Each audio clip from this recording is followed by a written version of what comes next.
The live TV, सच सबसे आगे। नमस्कार, मैं हूं Iqbal Parvez. The live TV में आपका स्वागत है। भारतीय जनता पार्टी को खड़ा किसने किया? आरएसएस ने। भारतीय जनता पार्टी को चुनाव कौन जितवाता है? आरएसएस। भारतीय जनता पार्टी के लिए देश में दंगा फसाद कौन करवाता है? आरएसएस। अब आप ये सोच रहे होंगे कि इसमें नई बात क्या है। जी हाँ, इसमें नई बात ये है कि अब वही आरएसएस भारतीय जनता पार्टी से खिलाफ हो गई है। भारतीय जनता पार्टी और नरेंद्र मोदी के खिलाफ विरोध में खड़ी हो गई है, यहाँ तक कि वो देशव्यापी आंदोलन करने जा रहे हैं। जी हाँ साथियों, भारतीय जनता पार्टी ने जिस तरह से, मोदी सरकार ने जिस तरह से देश का बेड़ा गर्क किया है, महंगाई को लेकर, बेरोजगारी को लेकर, इन सब से के खिलाफ अब आरएसएस के लोग ही खड़े हो गए हैं।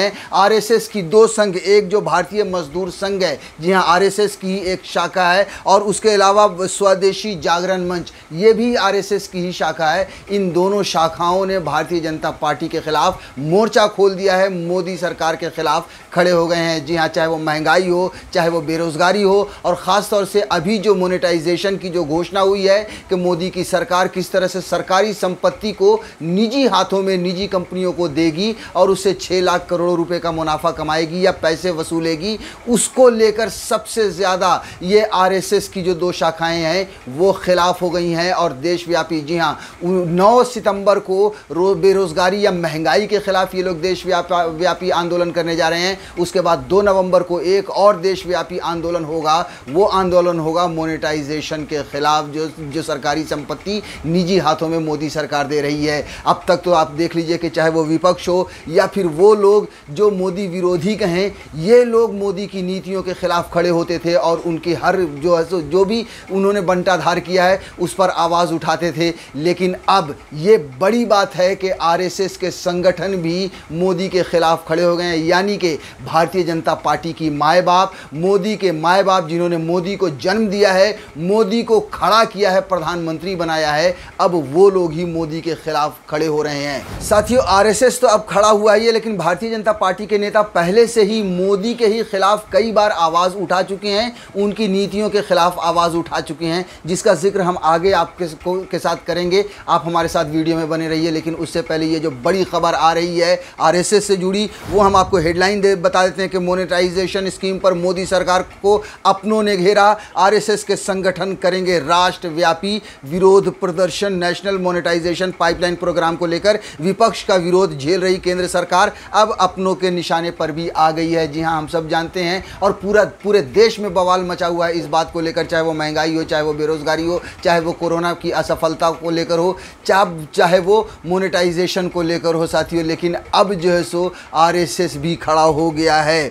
जी हाँ, देखिए, राष्ट्रीय स्वयंसेवक संघ से जुड़े संगठनों ने इस प्रोग्राम के अलावा महंगाई और तालिबान के साथ नई दिल्ली की औपचारिक मुलाकात को लेकर भारतीय मजदूर संघ ने नाराजगी जाहिर किया। जी हाँ, अभी जो तालिबान का जो मामला चल रहा है इस देश में पूरी तरह से, जब तालिबान ने अफगानिस्तान पर हमला किया या तालिबान जब दोबारा सत्ता में वहाँ पर आई, काबिज हुई, उसके बाद इस देश में बहुत ज़्यादा विरोध होने लगा तालिबान का, और चारों तरफ चर्चाएं होने लगी कि तालिबान जो है सो एक टेररिस्ट जो संगठन है, आतंकी संगठन है। मगर अब मोदी सरकार उनसे बात कर रही है। ये आधिकारिक घोषणा हो चुकी है कि तालिबान के साथ वो लोग संपर्क में है, बातचीत कर रहे हैं, यहाँ तक कि मीटिंग भी हो चुकी है साथियों। इसको लेकर भी राष्ट्रीय स्वयंसेवक यानी आरएसएस की जो शाखाएं हैं वो खिलाफ हैं मोदी की इस नीति के साथ भी, और उसके खिलाफ भी मोर्चा खोल दिया है। इतना ही नहीं, बीएमएस के नेशनल एजुकेशन एग्जीक्यूटिव ने पहले ही बढ़ती महंगाई के खिलाफ प्रस्ताव पास किया था और सरकार से तुरंत इसे रोकने के लिए कदम उठाने की मांग की थी। जी हाँ, जिस तरह से महंगाई बढ़ रही है, जिस तरह से लोगों के रोजगार जा रहे हैं, जिस तरह से न सिर्फ नौकरी में छटनी हो रही है बल्कि वेतन में भी छटनी हो रही है, उसको लेकर ये जो है इन लोगों ने चिंता जताई है और मोदी सरकार से तुरंत जो सो ये कहा है कि किसी भी कीमत पर महंगाई रुकनी चाहिए। देखिए, देश के सबसे बड़े मजदूर संगठनों में से एक बीएमएस के महासचिव विनय कुमार सिन्हा ने कहा, कोरोना के बाद स्थिति बदतर हो गई है, नौकरियों में छटनी और वेतन कटने से सबसे ज़्यादा मजदूर प्रभावित हुए हैं और महंगाई पर भी कोई लगाम नहीं लगी है। लिहाजा इसी वजह से 9 सितंबर को देशव्यापी आंदोलन किया जा रहा है, इसकी घोषणा हो चुकी है। साथियों, ये जो देश की आम जनता पे जो महंगाई की मार पड़ी है, उसकी सबसे बड़ी वजहों में से एक वजह ये भी है कि डीजल पेट्रोल की कीमतें लगातार मोदी सरकार में बढ़ी है, चाहे वो अंतर्राष्ट्रीय बाजार में उसकी कीमत चाहे जितनी भी कम होती रहे। इस सवाल को भी जो है संगठन ने उठाया है, आरएसएस के इस संगठन ने उठाया है और ये कहा है कि जीएसटी क्यों नहीं लगाया जाता डीजल और पेट्रोल की भी कीमत पर। जब एक देश एक कानून की बात हो रही हो, जब एक देश एक टैक्स की बात हो रही है, तो फिर डीजल पेट्रोल पर जीएसटी क्यों नहीं लगा? अगर उस पर भी जीएसटी लगाई जाती तो ये जो रोज़ रोज़ डीजल पेट्रोल की कीमतें बढ़ रही हैं, इसका बुरा असर नहीं पड़ता। रोज़ रोज़ कीमतें डीजल पेट्रोल पर नहीं बढ़ती साथियों। ये भी इसलिए भी ये लोग आंदोलन को और आगे बढ़ाने जा रहे हैं। साथियों, अब आप अंदाज़ा लगा लीजिए कि अगर आरएसएस भारतीय जनता पार्टी से पल्ला झाड़ ले या उनके खिलाफ ही विरोध प्रदर्शन शुरू कर दे तो फिर क्या होगा। जाहिर सी बात है, भारतीय जनता पार्टी के लिए ये बड़ी ही चिंता की बात हो जाएगी और भारतीय जनता पार्टी को फिर जीतना मुश्किल हो जाएगा। और जीतना और हारना तो बात की बात है, जिस तरह से ये लोग सामने अब खड़े होकर आ रहे हैं, जो राष्ट्रीय स्वयंसेवक संघ के जो शाखाएं सामने आ रही हैं, मोदी के खिलाफ जो नज़र आ रहे हैं,